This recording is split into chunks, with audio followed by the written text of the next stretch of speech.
at long last, we're ready to see what you can do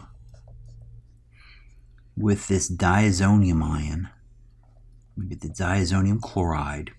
I'll put this in the middle of the screen, and we'll just branch off different reactions. So you can treat this with things like potassium iodide and get the iodide on the ring. There are other ways to do that, but they're not always so easy. You can treat this with copper or copper chloride,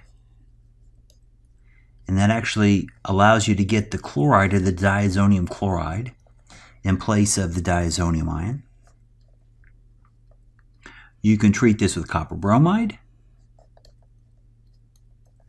and introduce a bromide in place of the diazonium ion.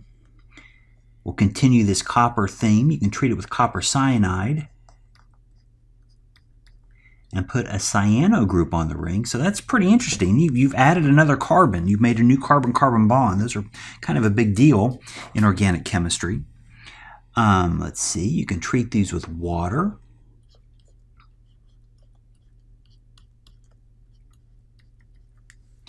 And get a phenol, an alcohol on a benzene ring.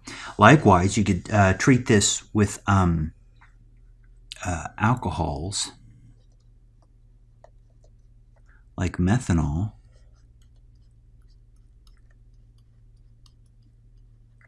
And you can generate ethers. You can treat this with, oh boy, this is one of my favorites, H3PO2. Now that's not H3PO4. This is a different reagent. And that replaces the the diazonium ion with a hydrogen.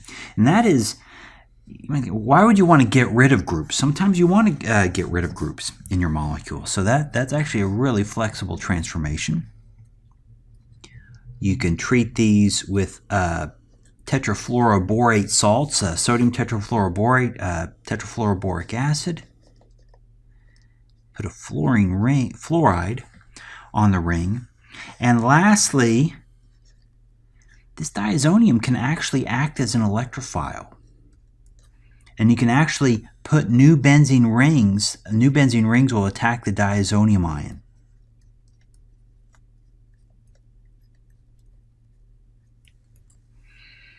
And this is called an azo group once you form this. Now, we won't see this reaction all that often, but the fact is, historically, if you look at a lot of the chemical literature, originates in Germany.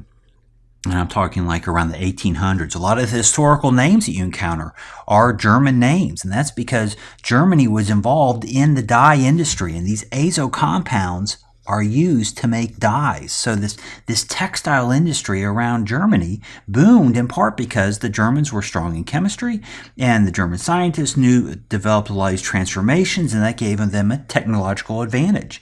And so a lot of chemical industry traces its roots back to Germany, and it's based purely on this diazonium ion chemistry. So it's, chemical developments have an influence on history. And so now we don't see this, we don't use this transformation in a synthetic organic lab, but these molecules are still used as food and clothing dyes today. So this is part of the power of the diazonium ion. These are really this is a flexible functional group for the creation of all kinds of different aromatic molecules.